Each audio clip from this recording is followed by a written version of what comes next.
Well, this is gonna be fun. I'm trying to see if I can't get noise cancellation out of this. Anyway, here are a few Rake knaves. Also, some people will probably read it as Ruike or Ruike, but it's apparently pronounced Rake. Uh, these guys, or at least this one in particular, a lot of people have talked about in recent past. And these two were a couple others that I've picked up recently. And I don't mind them necessarily for the actual knives that they are, with the, stainless steel handles on them, making them super, super thin. Not so much on this one, but that's perfectly okay. What I have noticed, especially on this guy right here, but it affects this one even worse, is it's tuned for using the back flipping thing right there. Now I can deploy it this way, but it has taken me several months of playing with to be able to do this, and my finger's not really hitting the liner or anything like that. It just literally takes way too much force because it's tuned for the flipper.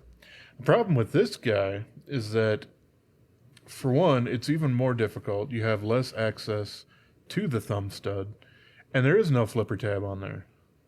So, yeah, it's neat. It's got a thumb stud on it, but it's still basically a two-handed folder because there's virtually no way to actually deploy it one-handed, which is unfortunate because I do kind of like the blade shape, that kind of reverse tanto kind of thing. I kind of like that. And this was basically my first front flipping knife, and I thought it was kind of interesting. Yeah, it is a G10 with a laminate of carbon fiber on there. I knew that when I bought it, and I wasn't really suckered in or anything like that. And the action on this guy isn't super amazing. Like, you absolutely have to give it a little wrist flick. There's almost no way you can fully deploy it to have it fully lock outside of that. But it does have these thumb studs on there that are in G10, and that works all right. It's a cute little knife, really really thick, and I'm not quite sure why they went quite this thick on it. Yeah, I bet they did. So anyway, this is the P801, which a lot of people are very familiar with. This is the P831, which I really don't suggest you pick up, but I will go into it a little bit more in detail. And this guy right here is the 671.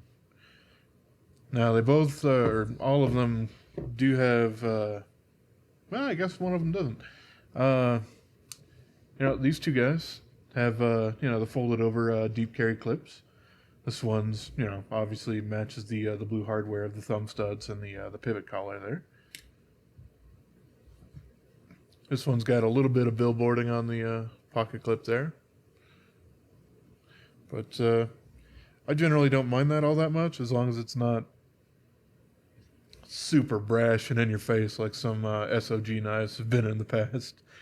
And this guy just has a single screw holding on a standard clip, so you're gonna have a bit sticking up, which I really don't mind at all. But it seems like the trend is moving towards deep carry or bust, so I figured I should at least mention that. Generally on frame locks, there's not a whole lot of them that do it, but I do appreciate when they put the groove internal rather than external. It just makes it look a little cleaner and whatnot. And we'll get into this guy here in a minute. But yeah, these guys basically all run on ball bearings, so the actions on them is pretty nice in general.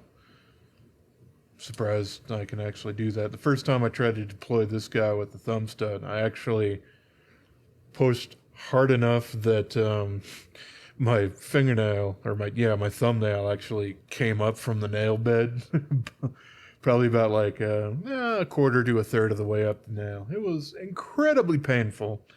And yeah, at that point, I'd been rather wary of knives that have both a thumb stud and a flipper tab. And there's very few that actually get it right, unfortunately, but that's just kind of the nature of it. You know, you need a much softer detent if you're going to deploy with thumb studs comfortably.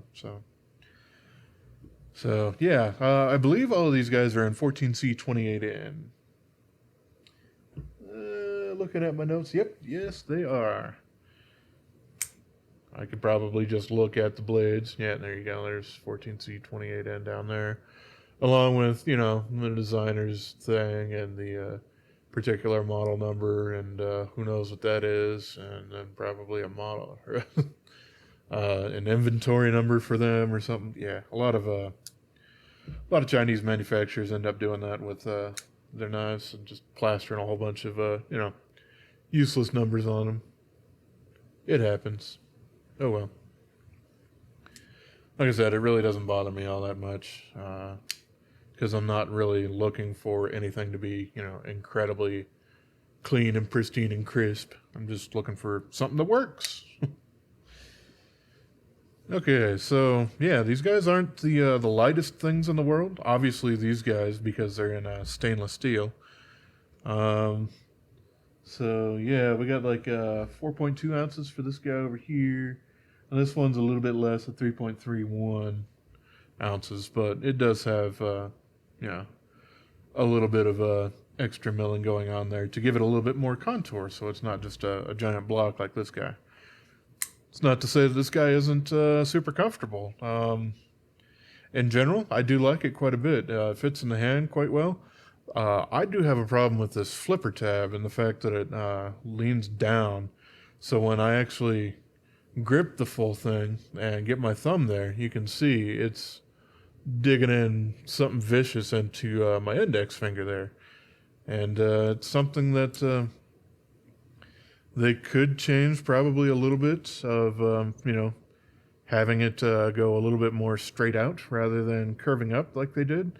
And I think they did that to get away from not putting any jimping on that back there. So it's more of a design choice, but one that doesn't super work for me with the large hands. But otherwise, it is a full 4-finger grip knife for me, so I like that. I'm all into that. All right, so the 831, the one that I cannot deploy single-handedly. This guy, in some ways, reminds me of the Kershaw Leak, and then it had some inappropriate relations with a Benchmade 940, maybe. there you go. This guy, you know, I really do like the gentle slope to the blade, and it's you know, it's a reverse tanto, but the tip is still very, very, very thin. It's not you know, a really reinforced tip on there, but that's okay. This guy back here was an interesting feature, and it was one that I was kind of curious about.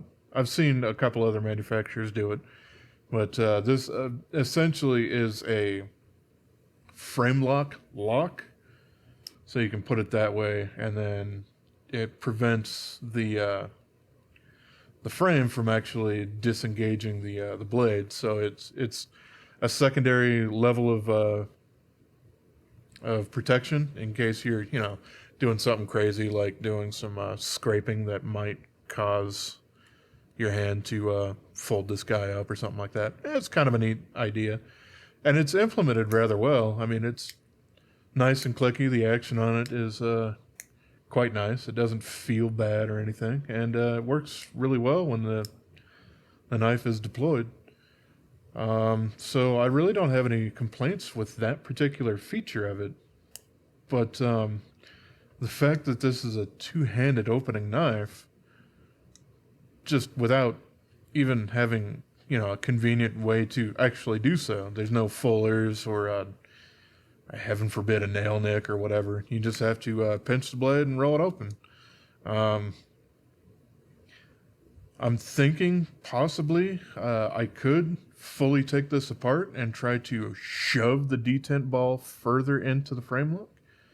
But I haven't really gotten around to it that much yet because I have a lot of other knives that I enjoy carrying a little bit more. So it's just kind of a neat oddity. And then, yeah, this guy is super, super, super thick.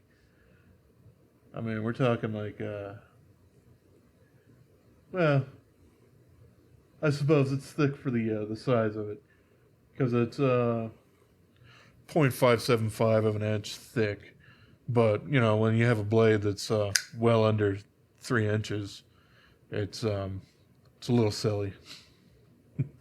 I mean, it certainly fits your hand a little bit, but yeah, it's basically a 3-finger knife. There's nothing really for that one to really grab onto, no matter what I do. So yeah, 3-finger knife. That's perfectly fine. The jimping for it is actually embedded into, well, not embedded. Obviously, it's part of the front flipper, but the jimping for it extends back into the handle, and they've crowned that kind of thing, more like Italian makers like MKM and Fox knives and whatnot like to do quite a bit. And it does a pretty good job of being comfortable, but because it's so far back, I'm one of two camps on it. It's a little bit further back, so it makes me feel like my thumb is being pushed back further than I would personally like.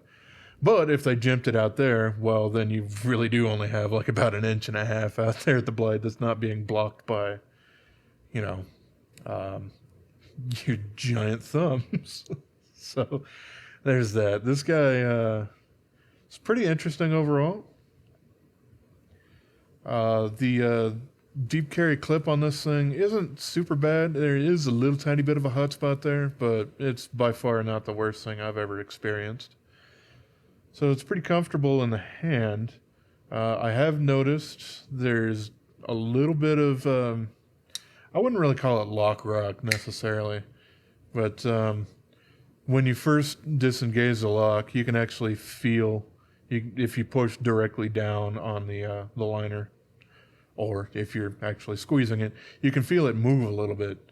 And it's not moving this way, it's moving vertically, which is a little strange.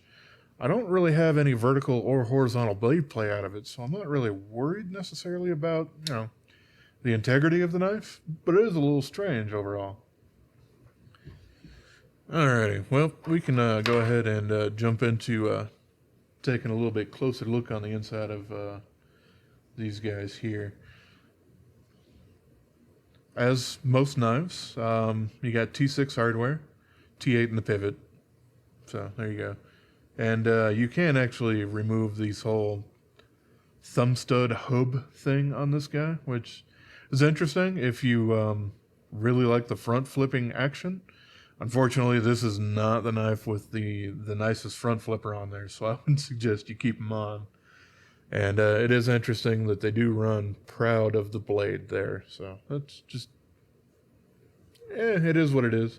Looks like the G10 on top of it doesn't, but the steel hubs below it certainly do. All right, anyway, let's go ahead and pop this guy out.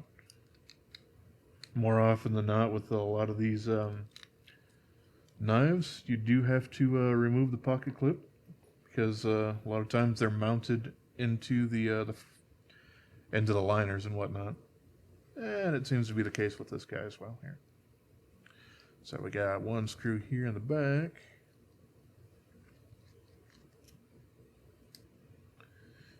And that's basically holding on to this giant crenellated backspacer here, which is steel as well, I believe. We'll take a closer look at it outside. It's possible that it's aluminum, but it would make more sense for it to be steel. Hey, I grabbed my other one, so now I actually have a T6 and T8 at the ready instead of having to swap through these bits. Alright, and this guy is super ready to explode out and be done with being together. So yeah, here we go. Here's the inside of it. It is quite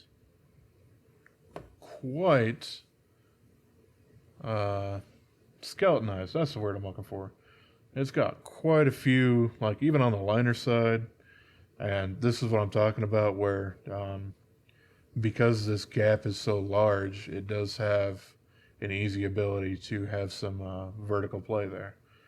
So yeah, but it does do kind of the thing that I find interesting and like quite a bit. Uh, well, for one, these ball bearing cages are super thick, actually, but they are steel ball bearings. They're not ceramic, and I don't have a single problem at all with that. I really don't notice that much of a difference in action between steel and ceramic. I guess ceramic will not wear out quite as fast, but they do wear out, the blade track instead. So it's six and one, half dozen in the other. It's, really doesn't bother me all that much. What I do like, for simplicity's sake, is having the ball bearings actually nestle into the liners rather than nestle into kind of a blade pocket. Makes it really easy and a little bit more similar to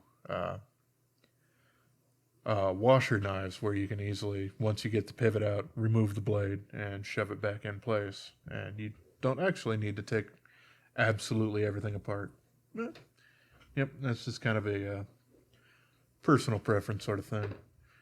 Yeah, this guy feels fairly heavy, so I'm certain it's stainless steel. It's not aluminum, which it's great.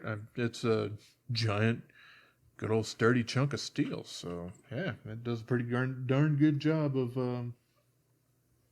doing what it's designed to do, which is space the ever loving crap out of this thing to make it wider. Yeah, and you can see this guy's got a little bit of a D-shaped pivot to him.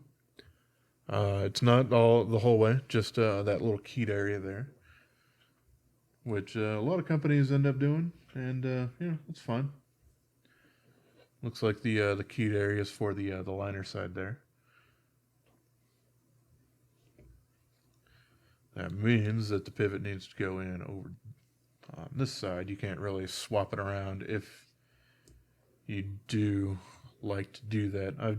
I've been known to do that on some knives. Let's get some of this extra Loctite out of there. But yeah, I've been known on some knives to kind of swip. Yeah, that's the word I'm looking for. Swap the pivot sides, which side that actually does the tightening kind of thing. And for some of them, it makes sense if they put it on a different side than what you're used to dealing with. Then it makes it a little bit easier there. I typically like the pivot screw and everything to be on the side that the pocket clip is on, because that's basically where all of the hardware that has modifications and everything ends up going. So,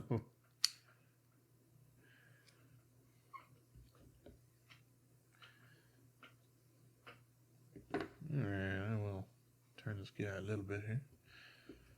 I really can't say anything bad about the blade geometry or anything. They all seem to work out quite well.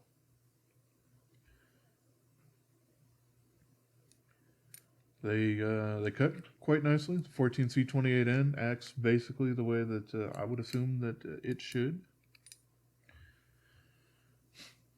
This pivot is actually keyed on the side. That's interesting. Oh well. No matter. There we go. Okay. So cool. Now that that's there, I can slap this other guy on top. And then redo the work that I just did. Hopefully having the liner face the correct way. Alright. So yeah, you can see it's certainly G10. And then, just laminate of there we go. Yep, laminate of little G10 sort of stuff going on there. It's not nearly as bad as some do it. It's they do it about the same as CJRB does theirs, where it, they do actually give you a fairly thick chunk of it, so it is structural. It's not literally just a sticker laminate that's going to fall off like some of the super, super cheap knives out there. Yeah. Doesn't seem like this hardware is very magnetic. Yep. And for a knife of this price, going for, somewhere in the $30 range, that's either a type of stainless steel that's not very magnetic, or more likely than that, aluminum. Which isn't the end of the world. It certainly serves its job, especially for the price. It's not personally my favorite, but, you do what you gotta do. I guess if you're not super familiar with the Rake brand, they're basically, they make knives. They're kind of a sister or daughter company to Phoenix flashlights, if you are a little bit more familiar with more EDC offerings from them from that perspective. I don't necessarily know why they didn't keep Phoenix as a name for these knives. I don't necessarily know why they went with the name Rake, but yeah, I suppose it works. It keeps people talking about them because no one knows, at least in this part of the world, how to pronounce their darn name. So, that keeps them relevant and whatnot. But yeah, what I can say with these guys is they're pretty nice knives. They do have flaws. All of these guys have flaws. This one certainly with thumb stud deployment. This one absolutely with thumb stud deployment. And this guy just really isn't a well thought out front flipper design. If they decided to lop all of that off and just keep it as a thumb stud knife, it'd be a cute little stocky knife. One of those little big knives that Spyderco had tried to make super popular for a long time with like the Techno and Little Native and a lot of the older knives. I don't know, Ladybug, Manbug, all those sort of things. Anyway, yeah, these do have problems. They're not my favorites. And I purchased them basically in this one because, well, everyone keeps talking about it. So I figured I should give it a shot. And heck, I do believe this was my first knife on bearings. So that was kind of my first taste of that whole thing. But yeah, it was soured by messing my thumb up for a week or two with that. By the way, this tip here is silver because I accidentally hit that on a stone on both sides when I was trying to sharpen this. It wasn't that... They came perfectly anodized for it anyway. Yeah, then I picked this guy up because I was interested in front flippers. And, well, hey, this guy was super affordable compared to a lot of the others. And now I understand why. It was built to a price. All right. And then I tried this guy because I was interested in the locking mechanism there. And it is just fundamentally nobody, I think, handled this knife until it was produced. And they're like, uh-oh. Ah, well, we already got him. Let's just put it out. That's kind of my opinion on it. It is not something I would recommend. Which is a darn shame because I really, really do like the blade length, the blade shape, the geometry of it. I mean, it is a little on the thicker side as far as the blade stock back here. It could have... I mean, they full flat grind it, but, they could have probably used an even thinner stock. And, yeah, this guy's a thick boy as well. But they serve the purpose, for sure. But, yeah, I haven't been super interested in trying to get a hold of more. I also haven't seen or heard anybody else talk about other rake knives. So I don't know if they've basically come out with quite a few and then stopped because they basically done the designs that they wanted, or if they're still working on more and maybe they'll be announced next year or what. I'm not quite sure. I'm always interested to see how a company improves over time, and these guys certainly do need some improving. But at least with these two guys, they're by far not bad knives. They're not quite what I particularly enjoy. But that being said, if you've spent the 30 to $40 that either of these guys end up costing you, at least new. I'm sure they're probably cheaper used or whatever. But they certainly do the job. But yeah, they just ergonomically and functionally have some issues that well, kind of make me not favor them over others. So there you go. There's my take on my take on my rakes. So yeah. Alrighty. Anyway, as always, I appreciate y'all for watching, and hope you have yourself a wonderful rest of your day, yo.